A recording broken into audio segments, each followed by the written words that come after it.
The train crash was designed to be a spectacular demonstration that it is safe to transport nuclear fuel in steel flasks. It was described as the most horrendous and pessimistic crash that could be arranged. The train ran into the lid of the flask at nearly 100 miles an hour. As predicted, the lid stayed on.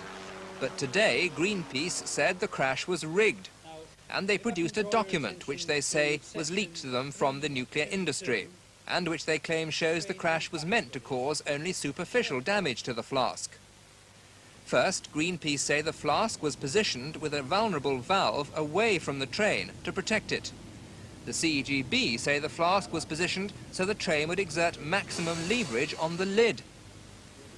Greenpeace claim the CEGB unbolted the heavy engine inside the locomotive so that during the crash it would sail over the flask instead of pushing into it.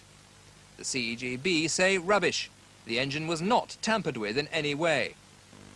Greenpeace claim the carriages had weights in them to keep them on the ground and prevent them rising up and falling onto the flask, because this could have damaged it. Again, rubbish, say the CEGB. There were no weights in the carriages. Finally, the allegation is that the train was specially chosen because it would crumple more easily than other trains. Again, rubbish, say the CEGB. The locomotive was the heaviest available. I find it quite laughable that anyone would consider we would put our reputation on the line in front of the engineers, the scientists, the cameras of the world. I mean, it's nonsensical.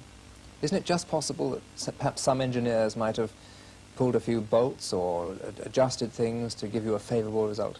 I think the only people who could conceivably have done that would be people who wanted to leave our employment rapidly or make a name for themselves in the comic strips. The CEGB are confident that the Greenpeace allegations won't be taken seriously. They say they have nothing to hide.